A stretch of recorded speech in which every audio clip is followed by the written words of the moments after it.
A common question I receive from clients is how should they be recording their loans in QuickBooks? I often see clients set up their loans the wrong way. They sometimes appear on a report where they shouldn't be, which can throw off any tax planning the client is trying to do. I know clients are trying their best and they're working hard to keep up with their bookkeeping, but every month when they record their loan payments, they know they're not doing it correctly, and it lowers their confidence when it comes to relying on their financial statements to make sound business decisions. In today's podcast episode, I'm covering all of the steps that you should take when you have a loan in QuickBooks.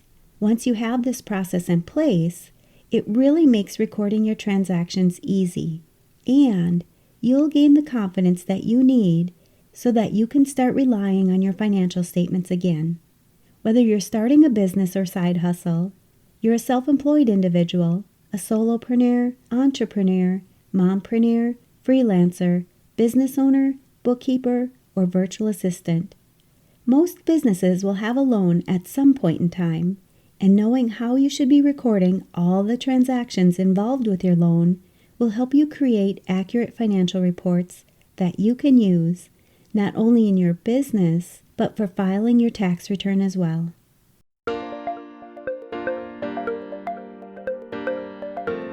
You're listening to the Mastering Your Small Business Finances podcast, where we get straight to the point on topics that ultimately affect your bottom line.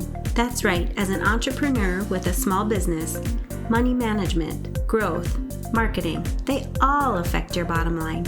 I'm your host, Chris Ponick. I'm a certified public accountant, and I've been helping small business owners like you navigate and easily understand these complicated topics for over 25 years. I'm a wife, a mom, a grandmother, and a small business owner myself, so I know your time is valuable. In my free time, I make the best sugar cookies and have mastered an amazing chocolate chip cookie recipe. And that's not just my opinion. You're in the right place. I promise your time will be well spent here. Each week, you'll gain confidence and clarity while making a successful impact on your business and grow your bottom line. Get comfy, grab a cookie, and let's get straight to the point with this week's episode.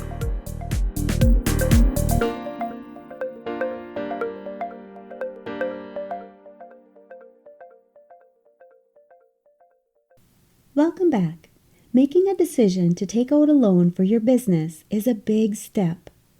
You may need additional funds to purchase equipment, have additional operating funds, use the money for marketing, or refinance to pay off other loans.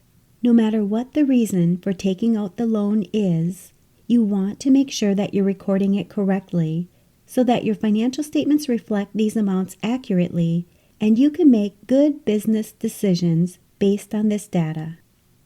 I've seen many clients add an expense account called loan payments, and they record all of their payments to this account.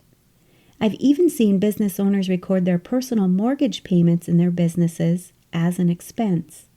In both of these instances, they're recording incorrect expenses, which in turn reflects a lower net income amount. After the adjustments are made and the net income comes up to the correct amount, many of the business owners are surprised at the total amount of taxable income that they have. I want to ensure that you don't fall into this same situation by helping you understand how you can record your loans the appropriate way and have accurate financial statements that you can rely on. To help you understand the process of recording your loan transactions in either QuickBooks Desktop or QuickBooks Online, I'm going to create a scenario where you're taking out a loan for $25,000 to purchase equipment for your business. Although these steps are for QuickBooks, if you're utilizing another computerized software system for your bookkeeping, you'll also follow the same procedures. The first step in recording your loan is to set up the loan in your chart of accounts. To do this, you'll open your chart of accounts and select Add New Account. You'll want to know how long you have to pay back your loan or what your intentions are for paying back the loan. When you're adding your new loan, you'll either select the long-term loan type if you're planning on paying off your loan in 12 months or more, If you plan to pay your loan off sooner, you'll then select other current liabilities. I recommend you name your loan account with something that you'll be able to recognize. Including the last few numbers of the loan can help if you have multiple loans. When you're adding the loan to your chart of accounts, it will show up on your balance sheet since it's a liability. And when you select either long-term or current liability, it will show up in different places on your balance sheet. The next step is to record your loan. You can do this in a couple of different ways. I always tell my clients to track the money. If you take out the $25,000 loan and you have the money deposited into your bank account, you can simply make a deposit in your bank account and select your new loan account as the account to record it to. When you do this, you can look at your balance sheet and then you'll see your new $25,000 loan in your liability section. This option works well if you're taking out a loan for funds to use in your bank account. In our case, the $25,000 will go into our bank account and we'll be writing a check to the vendor that we're purchasing the equipment from for $25,000. Another option is when you take out a loan and the lender pays the amount directly to whom you owe. For example, you go to your lender for the $25,000 loan and the lender sends the money directly to your vendor that you're purchasing the equipment from. In this case, you'll never show this amount coming out of your bank account since you're not physically paying the vendor yourself. You'll need to record your loan in this situation as a journal entry. To do this, you'll add a new journal entry and you'll debit your fixed asset account for the equipment that you're purchasing and you'll credit your new loan account for the total amount of the loan. If there are any fees the vendor is charging, you can record them in this journal entry as well.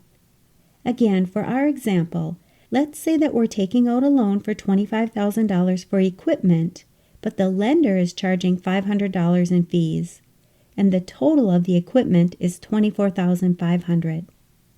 The journal entry for this loan transaction would be to debit fixed assets for the equipment for the $24,500, debit the bank service charges of $500, and credit the new loan account that we set up for the full $25,000 that the loan is for. Again, once this journal entry is made, you can take a look at your balance sheet to see that your loan is in the liabilities section. And you can also see that in the fixed assets section, your new equipment of $24,500 will show up there as well. The $500 for fees will show up on your income statement as an expense. When you're recording your journal entry, I always recommend that you list a description in the memo field for any fixed assets that you're recording. I know you want to enjoy your personal and your professional life more. In order to do that, you need simple steps to achieve what you truly want in your life.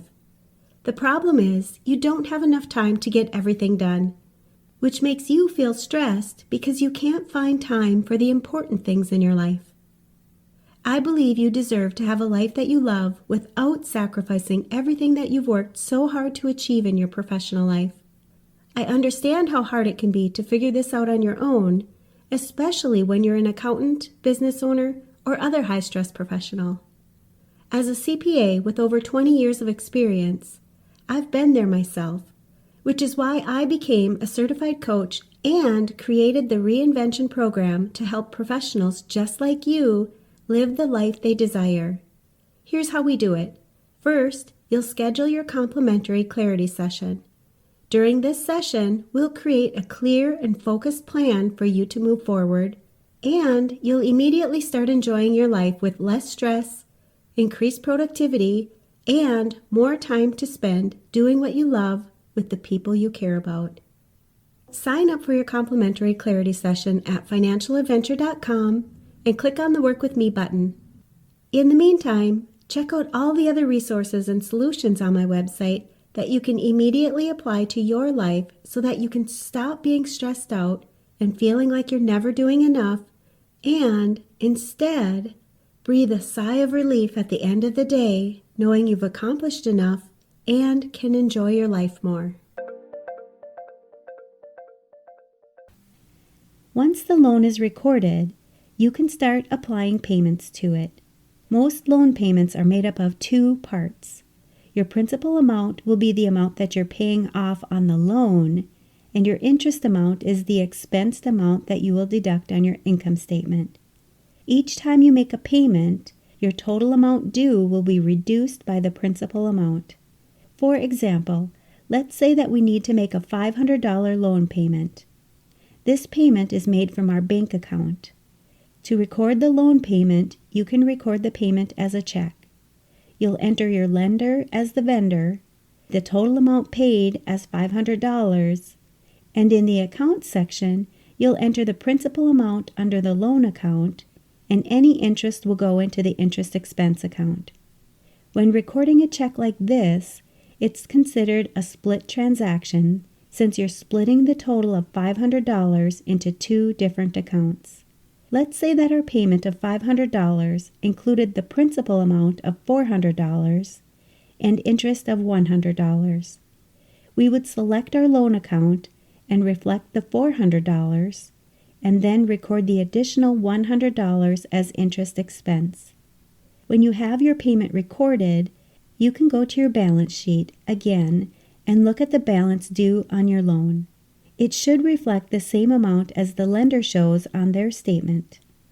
You can also look at all of the loan payment details by double-clicking on the total amount of the loan and reflecting the dates that you want to see the transactions from on the transaction detail report that comes up when you double-click on the loan balance. Once you have recorded all of your payments for your loan and your loan has been paid in full, your loan balance will have a zero balance and will no longer show up on your balance sheet. You'll have expensed all of the interest in the appropriate years that you were making your loan payments.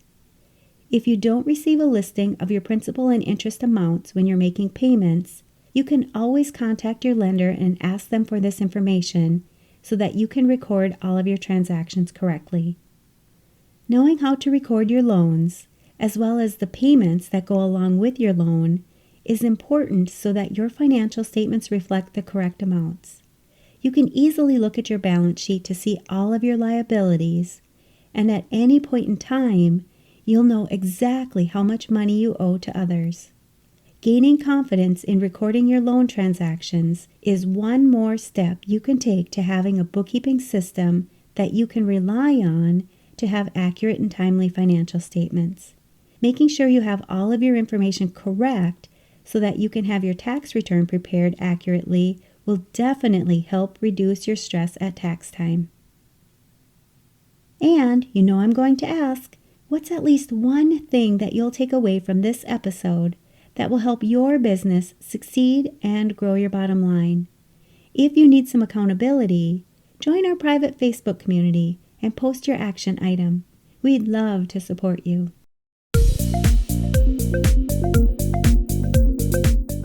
Thanks for taking the time to tune into this episode of Mastering Your Small Business Finances.